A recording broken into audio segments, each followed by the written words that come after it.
첫 단추를 잘 끼우는 것이 가장 중요하겠죠. 그리고 약한 재료로 구조를 만들다 보면 만든 구조가 무너지면서 변형이 발생되기도 합니다. 따라서 휜 코, 틀어진 구조와 같은 구조적인 문제는 반드시 교정하면서 수술 진행하시고 충분한 재료를 사용해서 튼튼한 구조를 만든다는 생각으로 수술하는 것이 좋겠습니다. 지금보다 훨씬 더 건강하게 숨 쉴 수 있는 기능적인 개선과 더불어 밝은 미소 찾으실 수 있습니다.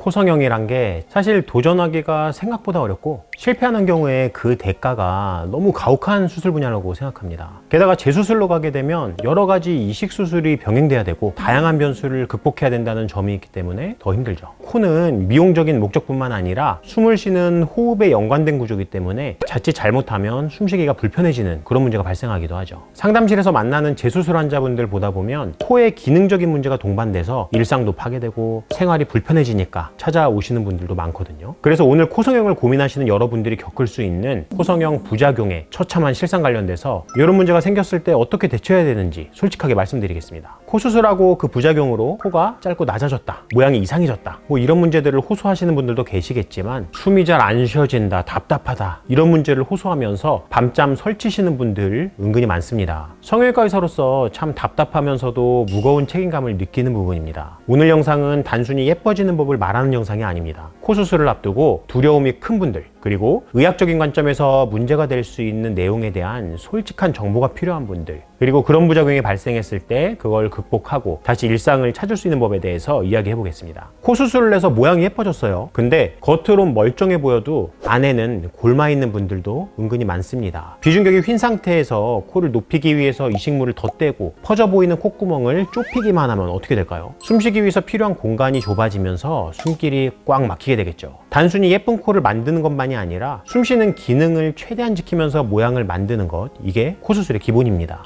코 수술하게 되면 필연적으로 할 수밖에 없는 게 연골이식술이에요. 코 수술 과정에서 비중격 부위에 박리 공간이 생기고 그 부위에 출혈이나 조직액이 고이는 경우에 섬유 조직을 만들면서 공간을 차지하게 되죠. 이 두 가지 다 숨 쉬는 공간을 좁히는 변화인데 미용 수술의 특성상 이걸 완벽하게 피해가기 어렵습니다. 그러다 보니까 수술 합병증으로 코 기능상의 문제가 종종 발생하는 거죠. 구축 변형 혹은 이식물이 무너지는 변화를 겪게 되면 그 안에 공간이 비틀어지고 눌리면서 더 심하게 좁아지게 됩니다. 최근에는 높은 코를 원하는 분들도 많아지고 수술 과정에서 불안정할 수 있는 인공재료나 여러 이식물들을 사용하는 경우가 비교적 흔해지면서 이런 문제에 더 쉽게 발생합니다. 모양도 변형이 와서 마음에 안 드는데 숨 쉬는 것까지 불편해진다. 그럼 그 삶이 얼마나 고통스러울까요? 자, 그럼 만약에 내 코에 문제가 생긴 것 같다. 그럼 어떻게 해야 될까요? 그 대처 방법 알려드리겠습니다. 첫 번째, 당장 힘들고 불편하더라도 충분한 경과 시간이 필요합니다. 조직 반응으로 생긴 볼륨이나 부기라면 시간이 지나면서 좋아질 수 있기 때문에 최소한 반년 이상의 경과를 보실 것을 추천드리죠. 또한 추가적인 교정을 위해서는 조직이 성숙돼서 추가 수술이 가능한 시기가 되어야 되기 때문에 더욱 그렇습니다. 두 번째, 만약 기능적인 문제가 더 중요하게 느껴지셨다면 재수술에서는 목표를 좀 낮추세요. 코끝을 충분히 높이기 위해서는 그만큼 튼튼하고 강한 재료가 필요하고 그 결과 이식물의 두께는 좀 더 두꺼워지게 됩니다. 다시 말해서 코 안의 공간은 더 좁아진다는 얘기죠. 재수술 과정에서 이식물의 볼륨과 강도를 줄이고 코를 자연스러운 위치로 조정한다면 기능적인 면에서는 좀 더 개선될 여지가 높아집니다. 두 마리 토끼를 다 잡을 수 없다면 좀 더 중요하다고 생각하는 한 마리의 토끼에 집중을 하는 게 좋겠죠. 세 번째, 수술을 결정하실 때 절대로 수술을 줄이려고 노력하지 마세요. 코 구조를 만드는데 튼튼한 기반은 필수입니다. 수술을 줄이려다가 휘어있는 비중격 구조를 제대로 잡지 않고 수술을 진행하거나 비대칭적이고 틀어져 있는 구조를 보완하지 않고 떼우기식의 수술을 하는 경우도 있죠. 그리고 약한 재료로 구조를 만들다 보면 만든 구조가 무너지면서 변형이 발생되기도 합니다. 따라서 휜 코, 틀어진 구조와 같은 구조적인 문제는 반드시 교정하면서 수술 진행하시고 충분한 재료를 사용해서 튼튼한 구조를 만든다는 생각으로 수술하는 것이 좋겠습니다. 네 번째, 만약 기능적인 문제가 동반된 분이라면 반드시 기능적인 수술을 병행해서 수술을 진행하세요. 특히 비중격 망곡증이나 비밸브의 변형은 교정되지 않은 상태로 수술이 진행되는 경우에 그 기능적인 문제가 더욱 심해질 수 있기 때문에 문제가 발견됐다면 함께 교정해 주시는 것이 좋습니다. 그리고 마지막으로 진짜 재수술 잘하는 병원을 고르는 방법 확인하세요. 예전에도 제가 영상으로 여러 번 말씀드렸죠. 정보가 넘쳐나는 시대다 보니까 잘못된 정보, 광고성 글이나 후기로 인해서 제대로 된 병원 고르기가 상당히 어렵습니다. 병원을 결정하실 때 제대로 된 코수술 전문 병원에서 트레이닝 받은 이력을 보는 거, 이거 도움될 수 있고요. 학술적인 이력과 수술 경험이 얼마나 많은지, 그리고 고난이도 재수술까지 해낼 수 있는 수술 실력을 가지고 있는지를 확인하는 것 중요합니다. 그리고 대표 원장님의 경험과 실력을 바탕으로 운영되는 병원인지, 그리고 이걸 바탕으로 같은 이름으로 10년 이상 꾸준히 병원을 유지하면서 일관된 진료 철학과 수술 결과를 보여주는 병원인지, 과도한 홍보에 의존하지 않는 그런 병원으로 선택하는 것도 상당히 중요하겠죠. 좋은 결과와 제대로 된 진료 철학 없이는 그렇게 운영한다는 거 요즘에 어렵거든요. 첫 단추를 잘 끼우는 것이 가장 중요하겠죠. 하지만 혹시 이미 실패를 겪으셨더라도 비중격이 무너지고 흉살이 가득해도 정확한 원칙을 지켜서 수술한다면, 물론 수술 전과 같은 완벽한 해결은 불가능할지라도 지금보다 훨씬 더 건강하게 숨 쉴 수 있는 기능적인 개선과 더불어 밝은 미소 찾으실 수 있습니다. 오늘 영상이 여러분의 소중한 코를 지키는 데 도움이 되었으면 좋겠습니다. 궁금한 점은 댓글로 남겨주세요. 제가 직접 답변 드리겠습니다. 그리고 영상을 만드는 데 힘이 되는 좋아요와 팔로우도 부탁드립니다. 지금까지 DI 성형외과 정윤희 원장이었습니다. 감사합니다.